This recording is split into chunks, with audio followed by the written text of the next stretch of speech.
Hold on. Hi, everybody. Welcome. We are going to be talking today to my sister, Lana, who has joined us before, about what happened when she was 17 and abandoned by Scientology and the Sea Org in Miami.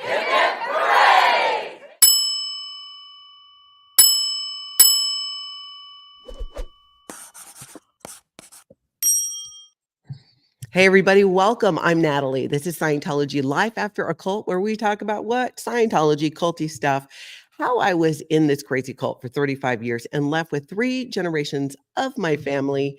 And from time to time, my sister Lana joins me to share more of her story as someone who also grew up in Scientology and was in Scientology's Sea organization. And if you're not familiar, that's the paramilitary organization created by L. Ron Hubbard, where Scientologists sign billion-year contracts to come back lifetime after lifetime, because one lifetime in a human trafficking cult is just not enough. So you sign up for $1 billion. And so Lana's been on the channel before. Thank you guys so much for your alohas. Thank you to the live chat for being here. Huge thank you to all the members. Your support helps out a ton. And of course, the moderators. I see Sandy. Thank you so much for being here. If you have questions, put question in all caps as we go along, and we will try to get to as many of them as we can. But first, we're going to answer a question here. Me and Taz is wondering, did you see the light?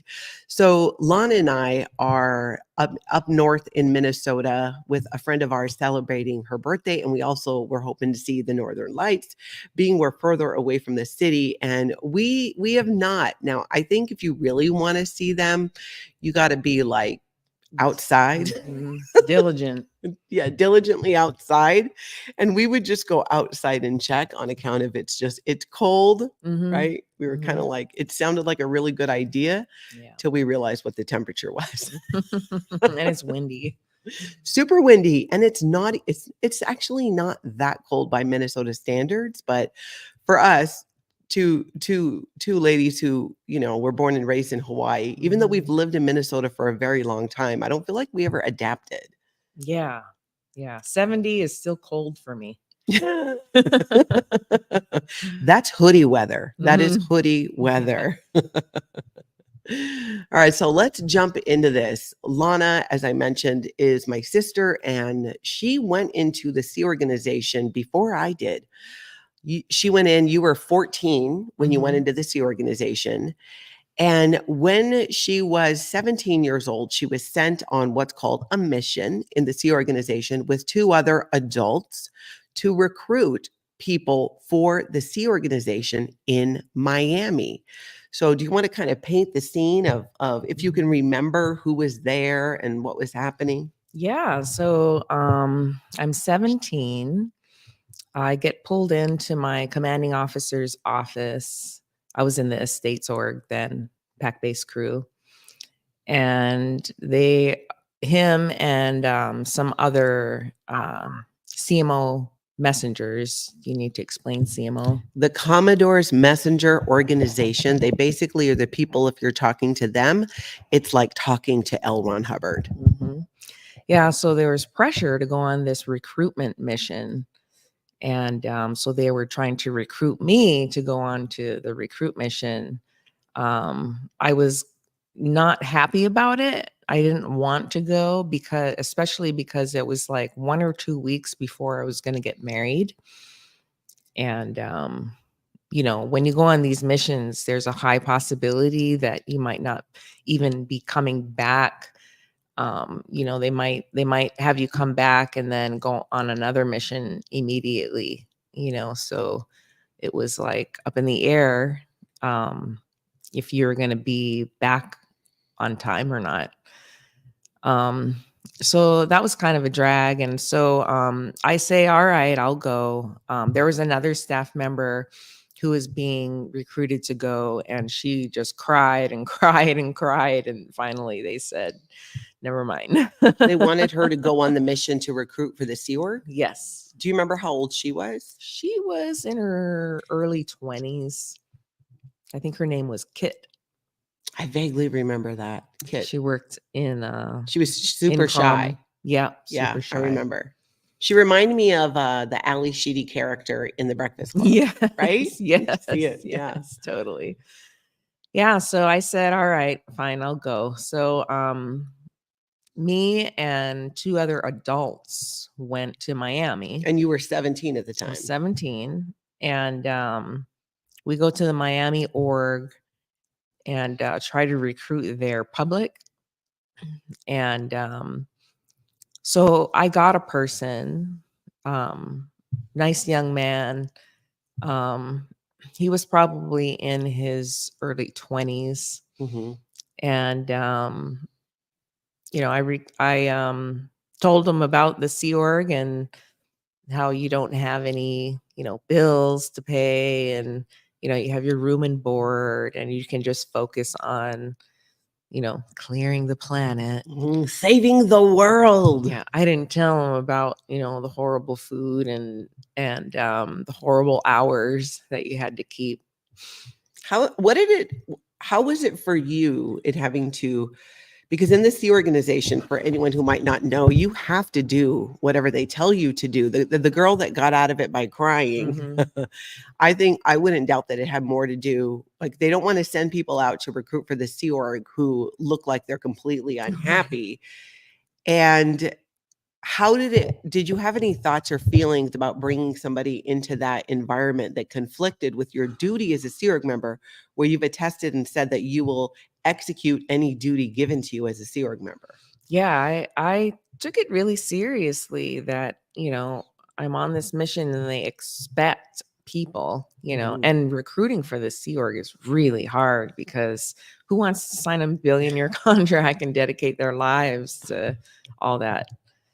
And so I somehow convinced this poor guy to join the Sea Do you Org. remember, can you recall at all what kind of pushed him over the edge? Like, did he have objections to it? He had objections, he had questions, but I think he had a really big crush on me and maybe was, following me. Not in a creepy way, but, maybe had other ideas. Really? What do you recall what gave you that idea? Why you thought that? He just seemed very flirty. Even though you were And 17 and he was in his mid-20s. yeah. Yeah. And so, I had to get this done because I wanted to go home and I was getting married, blah, blah, blah. So, this desperate hits you because you only have a certain amount of time. And then if you don't get anybody, then they're more likely to treat you like crap when you get back, and even send you on a mission again just to punish you. Did you worry at all that if you did not recruit someone for the Sea Org, that they might not let you come back in time for your wedding or Yes. interfere with you getting married if you didn't do what they wanted and get the product that they wanted? Yes, I definitely felt that way. And so, so we're in Miami. I recruit this guy. So we need to get him to the airport. For some reason, we couldn't get there like with enough time for him to get through security and get to the gate. And back then, you could go to the gate, Yeah. with the person, go through TSA. So And there was no Uber then; it was all taxis. yeah, and Getting rides. so the two adults that I was with procured a car from someone on staff. And so we rush this guy to the airport, and I got put in charge of putting him on the plane. And it's literally like you're white knuckling it because at any moment this recruit could change their mind. And so getting them on the plane is super key. So there's a really short window, and this has been my experience, and tell me what you think. When someone is recruited into the Sea Org, once you want to get them onto the Estates Project Force or Sea Org boot camp as soon as you can. So if they're qualified, they don't have a bunch of debt, they've not done LSD, they don't have a lease, just things they need to wrap up. The goal is to get them arrived as soon as possible, basically put a ring on it and close that deal before they change their mind. Yes, exactly. And so him and I are literally running through the airport to get on his plane. And I'm dressed in my Sea Org uniform with the blazer and the skirt and the white shirt and the tie underneath and my cap. You're wearing your Sea Org cap? Yep. So I'm running through and people think I'm working for the airlines. It's a good thing I didn't have bars on my lapels because people were like, whoa, a female pilot. So it kind of, the fact that Scientology Sea Organization uniforms resembled flight attendants at that time, way back when, really helped you out. Yeah. Yeah.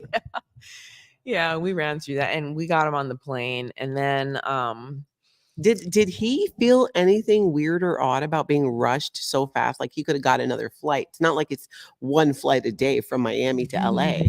Right. Yeah. He was very frustrated of how fast everything had to go because it was like within 24 hours of him deciding, they wanted him on the first plane out of there. And so we did.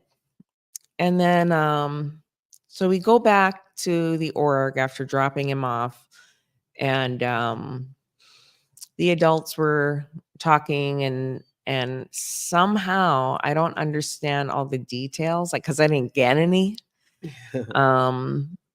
Somehow they left before me, and I didn't have a ticket home. And so when they sent you on this recruitment mission for the Sea Org, they sent you with a one-way ticket. Right. Of the three of you who went together, you went with two adults. You're 17. You actually recruit somebody, get them to sign a contract, and you guys get them on a plane. And the two adults in your party leave you in Miami. Correct. do you remember who the two adult Sea Org members were? Shane something. Whitmore was the guy. Because he was the commanding officer of the Estates Org then? No, he wasn't. He had switched. Okay. He switched.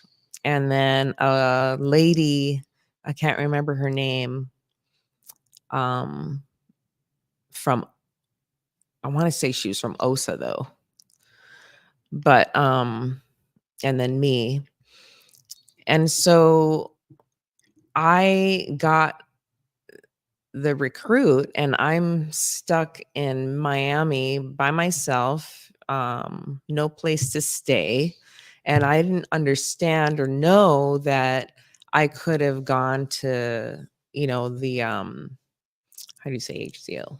Hubbard Communications Office. It's like HR in the Sea Org or in Scientology. Yeah, I didn't know that I could have maybe gone into that office and said, hey, I'm stranded here. I need a place to stay for a couple of days. I didn't know that was an option. And our mission was done. So I had no real authority to demand anything from that org. And that is actually, I don't know if you recall this, but like that's procedure in the Sea Organization. When you're done with a mission, a Sea Org member is not supposed to just walk into a Scientology organization and start doing things.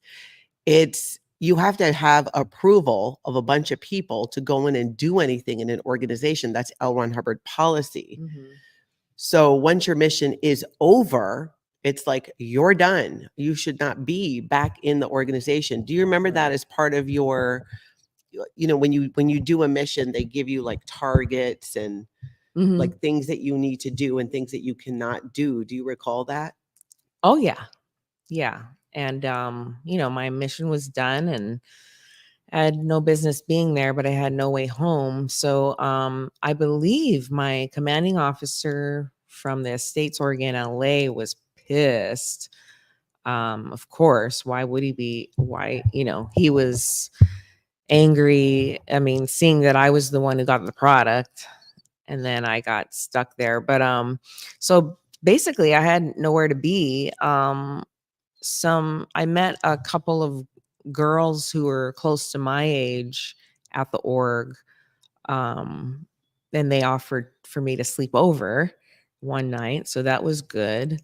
What was that like, sleeping over with girls your age, but you're a Sea Org member at 17? Right. and they're the children of Scientologists. Yeah, But it was definitely, oh my gosh, I forgot too about these two girls. I recruited them as well, and I almost got them out, um but they changed their mind. I think they might have talked to somebody who told them the truth about the Sea Org, because man, they really made a switch and we're like, nope, we're not going. yeah, Nope, nope, nope.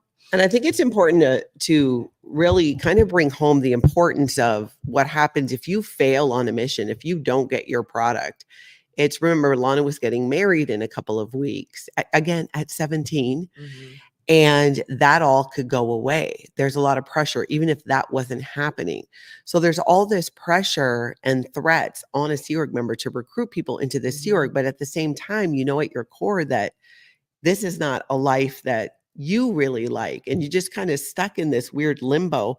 And Lana had been in the Sea organization from the age of 14 without parents, basically on her own, with no one showing her just life and stuff, right? Right, yeah. And so I try to make it sound really fun for these two girls, and I was definitely the most mature one out of the three of us, these girls and I. They looked up to me, and it was like I was the adult,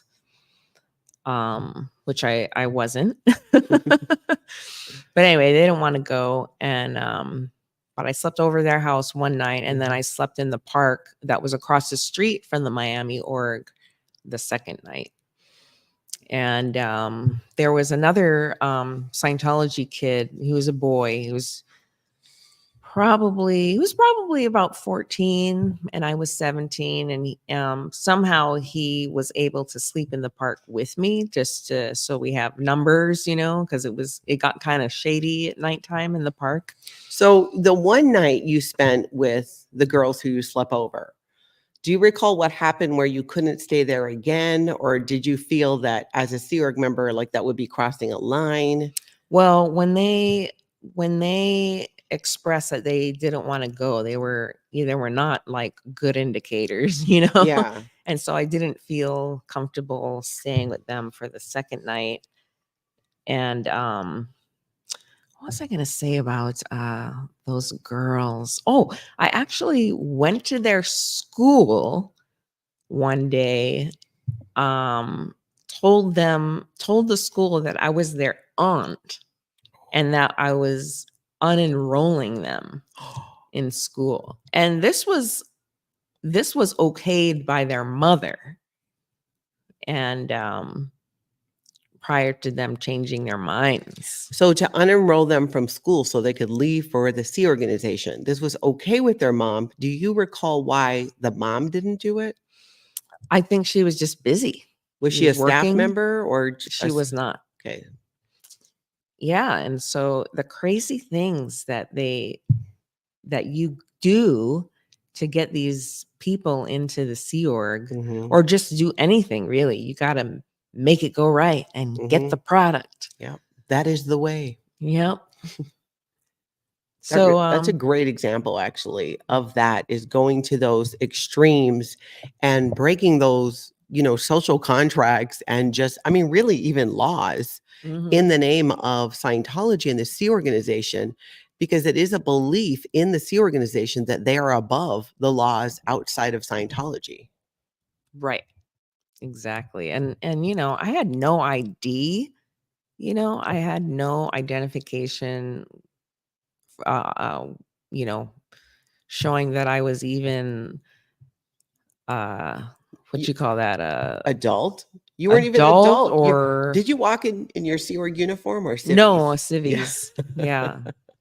Yeah, I wore civvies. But you're 17 years old. How would this school, and you always looked young too. I don't feel like you looked older for your age. Yeah, I know. You always looked younger than you were. So you just walk into this school and say, I'm here to unenroll these kids. And how did the school react? They're like, oh, okay. Let me get the paperwork. And, I'm like, if you need to call their mom, you can. And they did. And she said that was fine and I couldn't make it. And so we were all doing that process, and they were gonna leave within 24 hours, but they changed their mind and stuff, so that fell through. Mhm.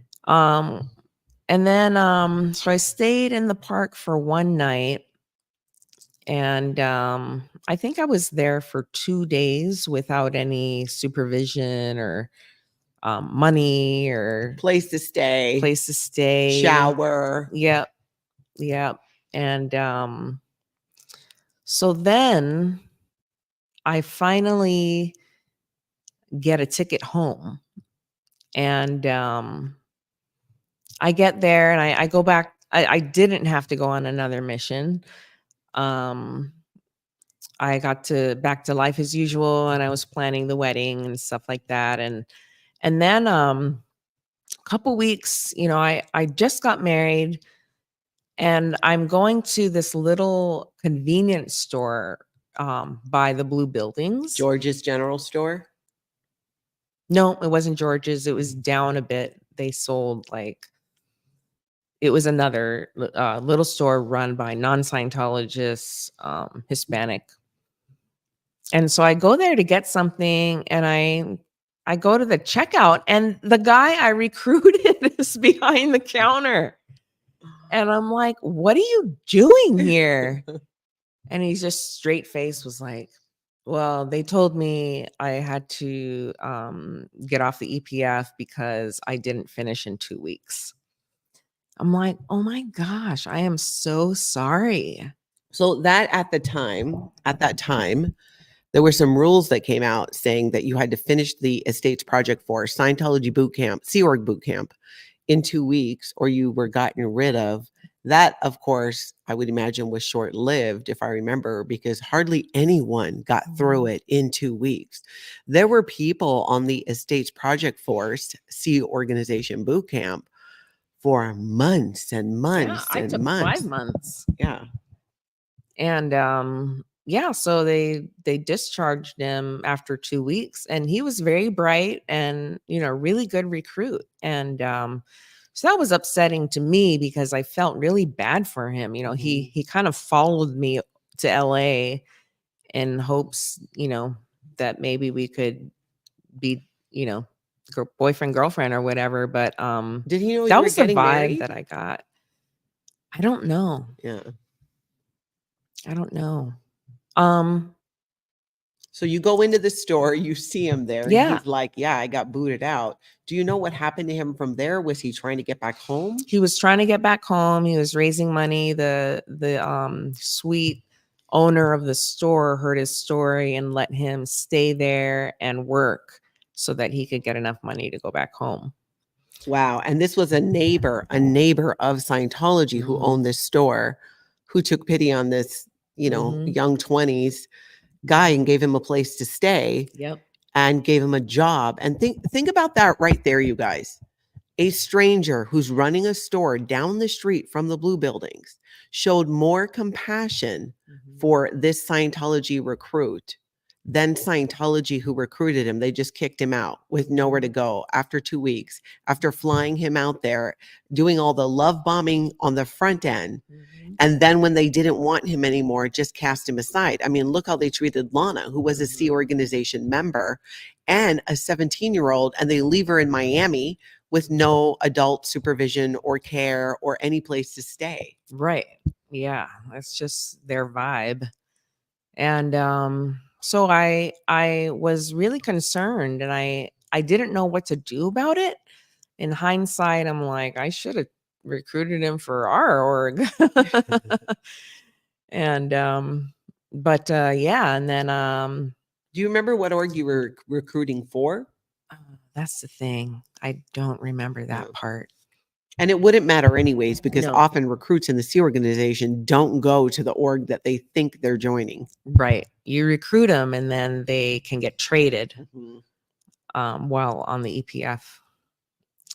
So, The yeah, park. the park, it was a long night, and it was Miami, and it wasn't real cold, so that wasn't a problem. So you're out there with like your bags, like paint a picture here. Yep, I have a very small bag. I don't even remember where I got it to travel. I must have borrowed it. But yeah, real small bag. I had no belongings, so I didn't bring toiletries. I think I did bring my toothbrush, but no toothpaste. no toothpaste, no soap and water, just very basic. I had no idea. Well, we were staying in a hotel not far from there prior to them leaving me. It was walking distance, probably about a mile. And a mile is when you're walking like for work purposes in Miami in the heat, that's kind of a far amount to walk in a full Sea Org uniform. I know, it was hot. Yeah. And in little heels too. Yeah. Yeah, that's right. Yeah, so yeah, that was a drag. And I just went along with my life in the Sea Org.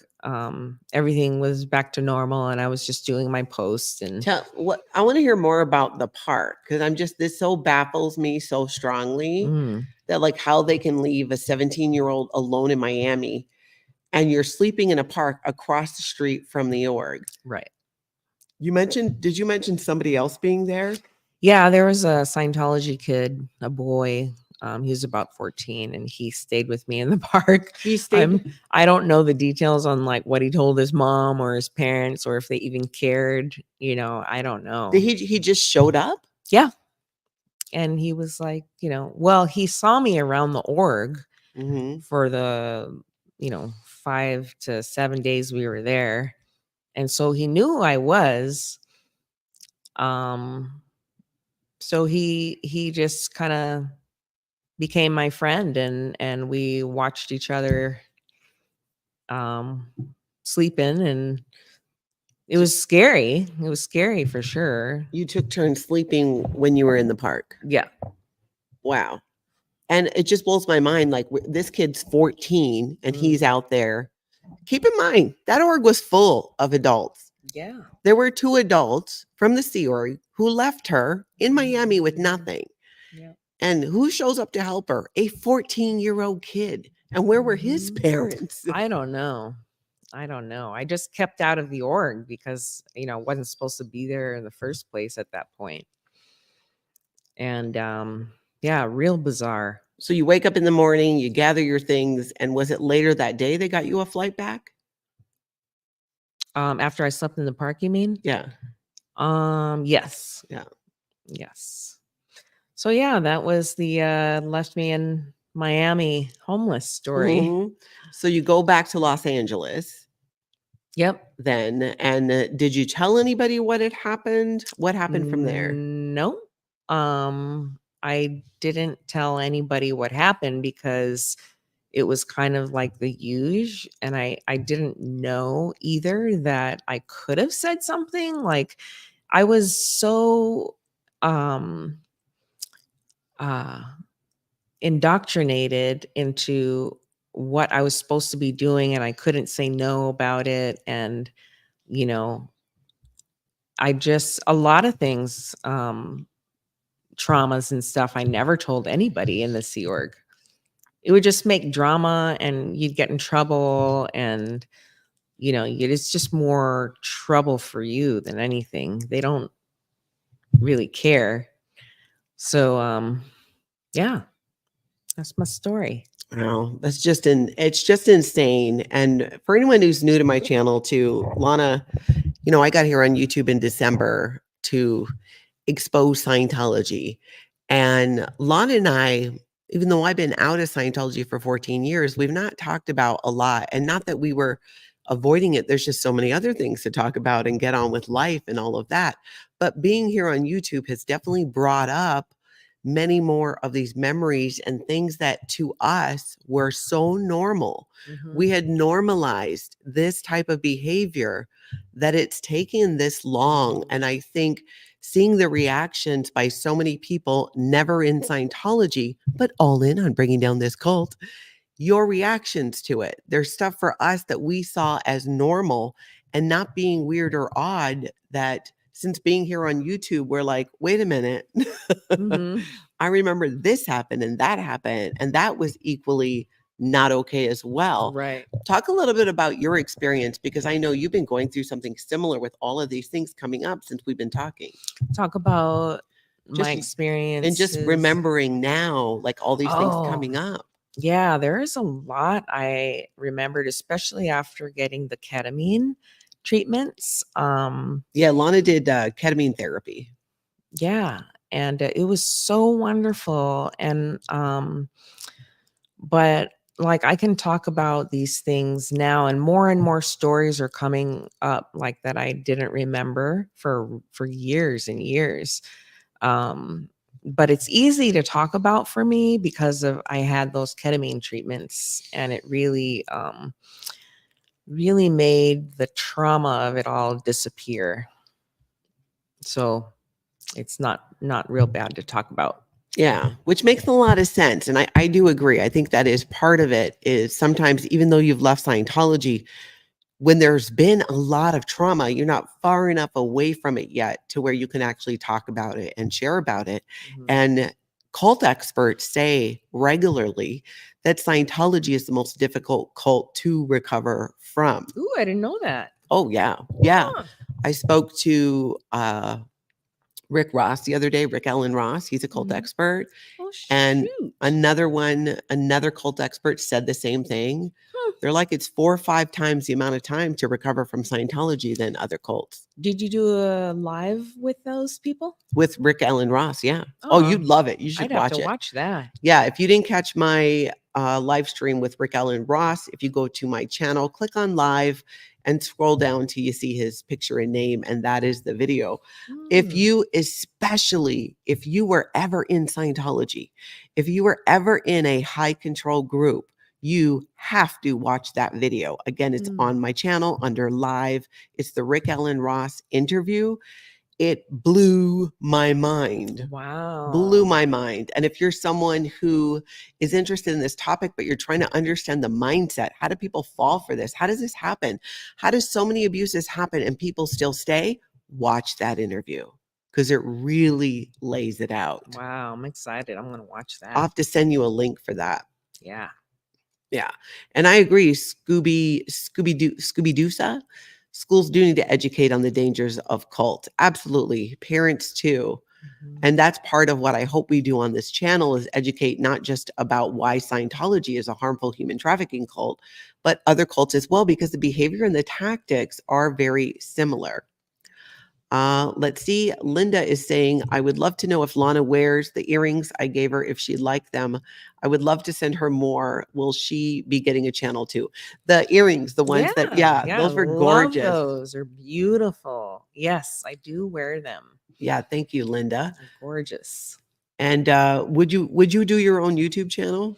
I don't think so. I just don't have the personality for that, I don't think. And I don't have any content. I think you're doing a great job and for our whole family, just getting the awareness out there about this cult. Yep, definitely. Me and Taz, will you try have him back, Natalie? Absolutely. Him and I, we actually talked quite a bit after we got off the live stream. And absolutely, I will have him on again. And there's some other people in the cult world and experts that I want to have on too. Steph, 22 years sober. Natalie, your interview with William was so good. Yes, if you did not catch it, last night I sat down with Scientology Audit Streets LA William Good, who's the man who really started this live streaming outside Scientology protest last year. It's been about a year now. And he came on and talked about some tips for protesting Scientology. He's learned a lot about going up against Scientology over this last year. And he shared basically about his thoughts on how people would be, best protected and effective in protesting Scientology moving forward. And that's just last night. So if you go to my channel, go to live, it should be the video right before this one, but it's always nice chatting with him. Just a kid from Maine says, I'm glad you found a treatment that separated the trauma. Marcy says that was a good interview for sure. It was. I really did enjoy talking to him. Let's see. Please try to get the knitting cult lady. She's so good. Knitting cult. Do you mean Marilyn? Yeah, Marilyn and I have done a couple of videos, and I would absolutely love to do that again. We're going to be doing more like these. We're here till tomorrow, and so we'll see what time we have to leave and stuff. But Lana's not going anywhere. We live just under an hour from each other, so when we do get together, we try to share part of Lana's story, especially as she goes along and remembers, all of these things. Natasnook, send me an email, Natalie@lifeafteroccult.com, and let me know who that is. Amanda says, William is such an intelligent man. He's so knowledgeable on cults and the law, etc. Yeah, he really is.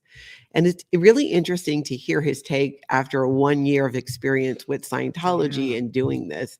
I find that really interesting. So keep an eye out. If you guys could hit that like button on your way out, hit subscribe, set your notification bell to all if you like content like this when we go live again. And Lana will be back to share more of her story. So thank you for doing it, Lana. Yeah, thanks for having me. Aloha, everybody. And I hope you all get out and have an amazing cult-free day.